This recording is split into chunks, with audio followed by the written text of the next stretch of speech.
হাতের পাঁচটা আঙ্গুল যেমন সমান হয় না, সেই রকম প্রত্যেক দিনের পরিস্থিতি এক যায় না।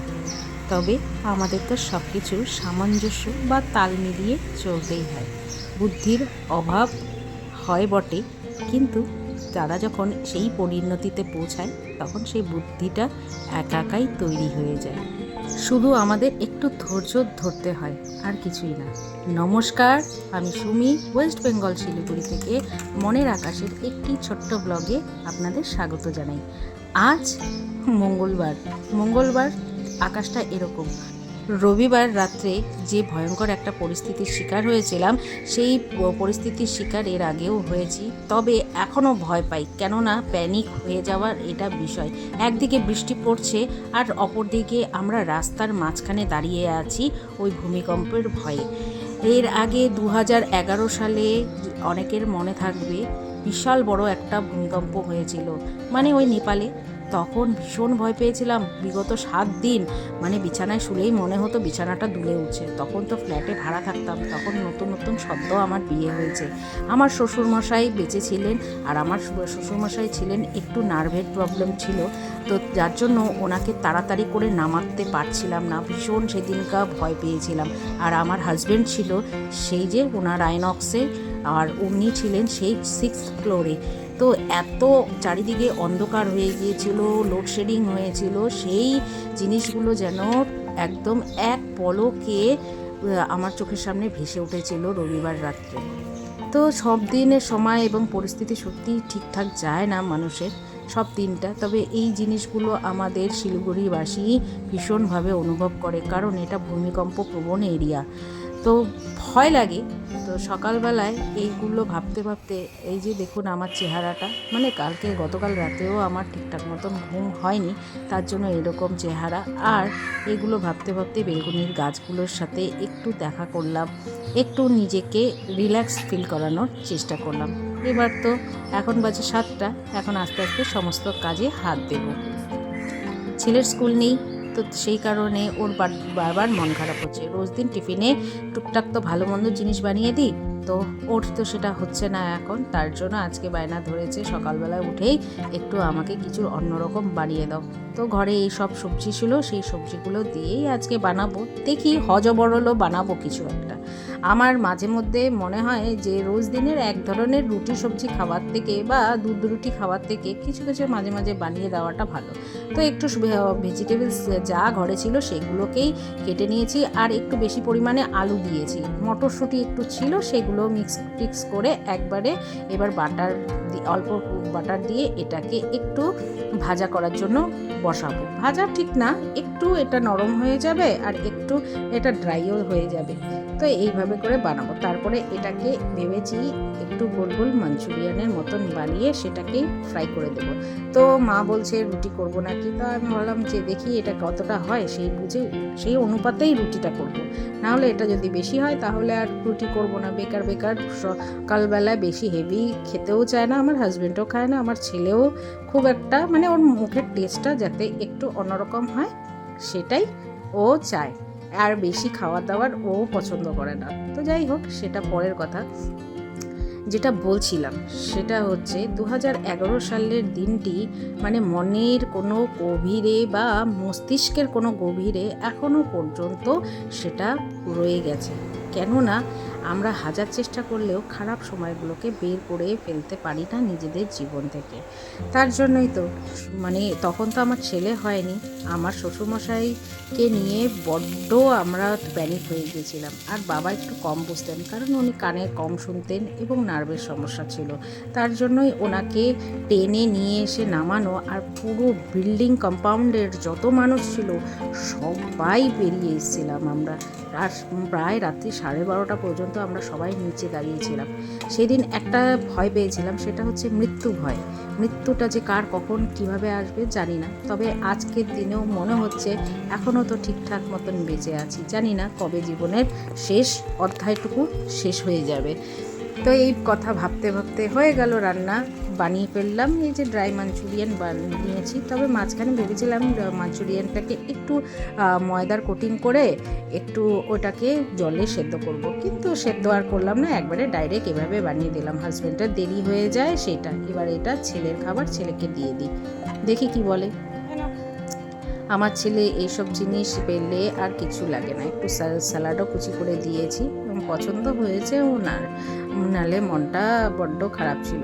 আর সব বাচ্চাদেরই মানে যখন ছুটি থাকে তখন নতুনত্ব জিনিস খুবই প্রয়োজন পড়ে ওদের, তাই তো সবার বাড়িতেই একই ব্যাপার, শুধু মোমো খাবো, শুধু বাইরের চাউমিন খাবো, এগুলোই বলতে থাকে। তো বাড়িতেই একটু ফ্রেশ ফ্রেশ বানিয়ে দিলাম। তো তার জন্য খুব আবদার হয়েছিল, বানিয়ে দিলাম একটা নতুনত্ব জিনিস। হ্যাপি? কাল থেকে শুধু বলা যাচ্ছে মা কিছু বানিয়ে দাও, কিছু বানিয়ে দাও, তো সেরকম কিছু বানানো হচ্ছে না। সকালবেলাটায়, সন্ধ্যাবেলায় টুকটাক দোকান থেকে এনে টেনে খাওয়া দাওয়া হচ্ছে, তো তার জন্য খুব ওর মন খারাপ হয়েছে। তাই ভাবলাম আজকে একটু বানিয়ে দিই, সকাল সকাল খাক, পরে বিকালবেলায় অন্য কিছু খাবে। তো হয়ে গেছে কমপ্লিট, বাবা আর ছেলেকে দিয়ে দিয়েছি, এবার আমি আর আমার শাশুড়ি মা খাবো, দেখি কেমন লাগে। উনি চলেন অফিসে, আবার দেখা হবে রাত 9টা 9:30টার সময়। তো মাকে তো সবসময় রোজ দিনই যাওয়ার আগে বলে যায় মা আসি।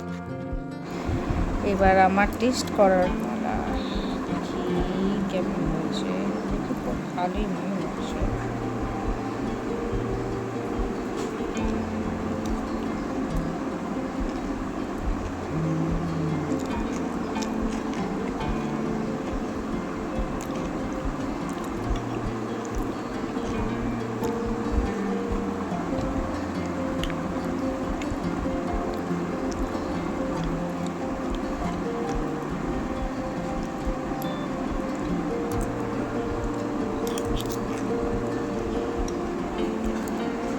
ব্রেকফাস্ট শেষ করে চলে এলাম ছাদে, জামা কাপড়টা ধোয়া হয়ে গেছে, এটাই মেলে দিলাম।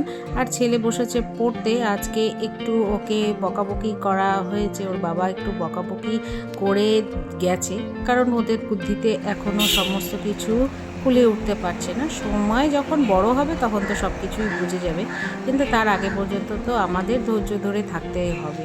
তো ওকে পড়তে বসিয়ে দিয়ে আমি এলাম, এবার আমি আমার কাজগুলো যা আছে মানে গাছপালার একটু দেখতে এলাম, আর ভেবেছিলাম আজকে পরিষ্কার করব, কিন্তু ওর সঙ্গে কথা বলতে বলতে বড্ড দেরি হয়ে গেল।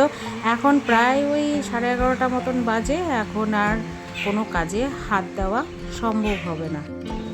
সব কাজ তো শেষ হয়ে গেল, শুধু এখন ফুলটা নেওয়া বাকি আছে, ফুলটা নিয়ে নিই।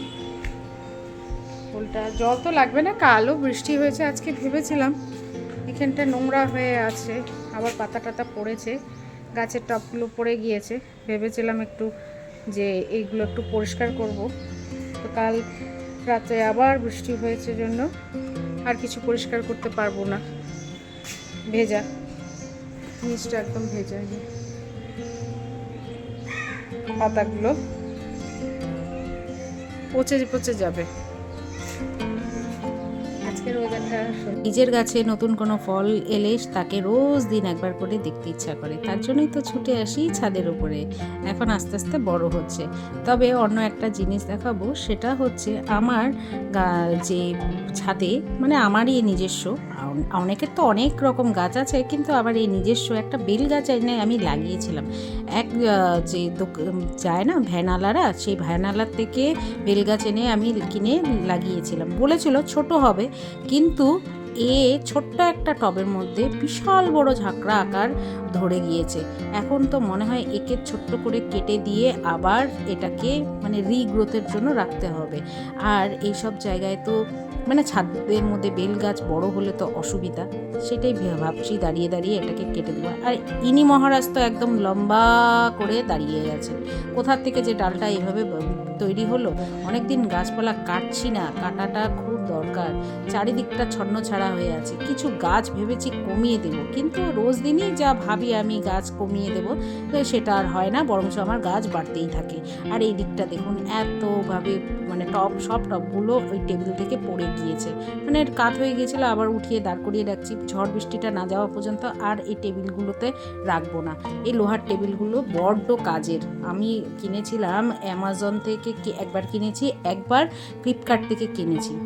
তবে এই যে এখানে আমি একটু এটাকে লিলি ফুল বলে, লিলির গাছটা লাগিয়েছিলাম, তার সাথে মা সবজির চোচা ফেলেছিল, তো এখান থেকে একটা কুমড়ো গাছ আর তার সাথে একটা পুঁই গাছ কোথার থেকে হয়ে গিয়েছে।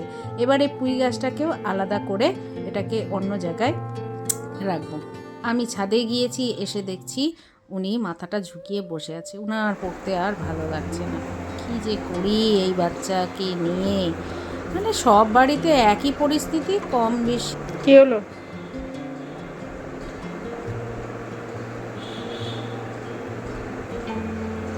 কিছু বলবো না, থাক। আমি এবার যাই স্নানে।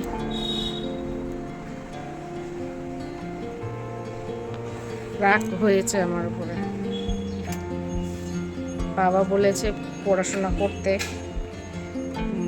পর্যন্ত 12টা পর্যন্ত, উঠে বলছে আমি গিটার প্র্যাকটিস করব, 11টা থেকে ও গিটার প্র্যাকটিস করবে।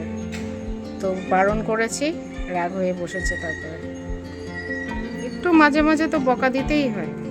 ক্লাস 8 এখনো বোঝে না, প্রবলেম বাচ্চাদেরকে বোঝানো।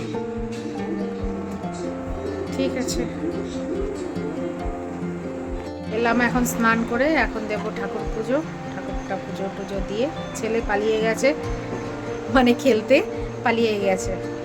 টাইম যা বলা হয়েছে ও দৌড়ে দৌড়ে পালিয়ে গেছে। এখন পুজোটা সেরে নিই।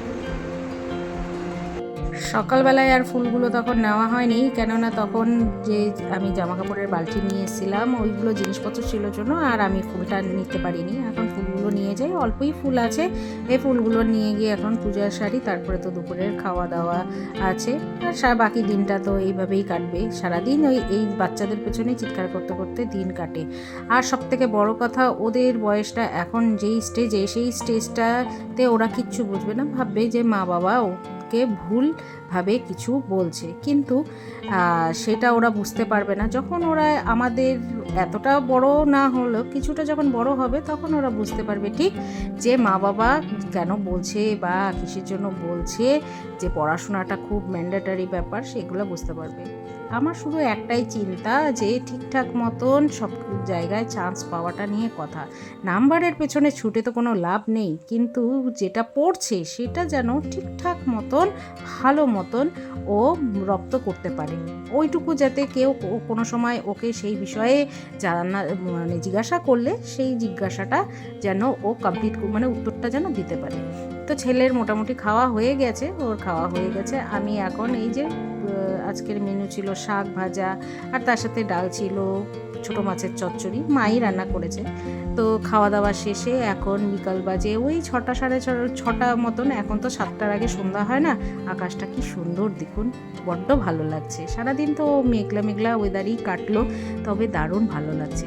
ছেলের ঘরে আমি ছুটে এসে একটু তুললাম। আমি এইসব আকাশ দেখতে ভীষণ ভালো লাগে, মনে হয় যে এই আকাশের মধ্যে মনটা মিলিয়ে যাচ্ছে, আমার তো তাই মনে হয়। যাই হোক, এখন একটু জুম করে দেখাই কি সুন্দর রোদের ছটাটা, মানে শেষ রোদের ছটাটা সূর্যের দেখা যাচ্ছে। তো এখন তো সন্ধ্যা দেব, সন্ধ্যা দেওয়ার পরে আরও বাকি কাজ আছে, ছেলের পড়া আছে, তারপরে পড়া যদি না থাকে এখন ওকে বসে বাড়িতে আবার পড়াতে হবে, আবার ওর সঙ্গে যুদ্ধ চালাতে হবে। আমি তো শান্তি মতন বসতেই পারি না, এইটাই হয়ে যায়। আর কথায় কথায় একটু পরপরে ওমা ওমা ওমা, এটা দাও ওটা দাও, হ্যান ত্যান, এগুলো চলতেই থাকে। তো এখন মোটামুটি সন্ধ্যাবাতি দিয়ে ওর টিফিনের জন্য একটু ব্যবস্থা করে দিই। তো এখন এখানেই ভিডিওটা আমি আজকে শেষ করছি, কারণ রাত্রের আর বেশিক্ষণ নেই বাকি। এখন বাজে ওই 7টা মতন, ওকে একটু খাবে বলেছে, তো একটু 2টো ডিম দিয়ে একটু অমলেট করে দিলাম, যে ও খেতে ইচ্ছা করছে ডিম অমলেট, তো ডিম অমলেটটা করে দিলাম। তো ছোটো মাছ ছিল না দুপুরে, তার জন্য ওর খেতে একটু অসুবিধা হয়েছে, তাই এখন খাওয়া দাওয়া শেষে ও পড়তে বসবে। তো ভিডিওটা আমি এখানেই শেষ করছি। সবাই সুস্থ থাকবেন, ভালো থাকবেন। আর আমার ভিডিও বা ব্লগগুলো যদি ভালো লাগে তাহলে প্লিজ আমাকে লাইক আর সাবস্ক্রাইব করে পাশে থাকবেন, তাহলে আমিও ভীষণ খুশি হব। আর আপনারা কে কোথা থেকে দেখছেন যদি একটু কমেন্ট করেন, আমিও অনুপ্রাণিত হব এবং নতুন ব্লগ তৈরি করার একটু সাহস পাবো। তো সবাই সুস্থ থাকবেন, ভালো থাকবেন। আর ব্লগটা কেমন লাগলো অবশ্যই লাইক আর কমেন্টে জানাবেন। আজকের মতন আসি।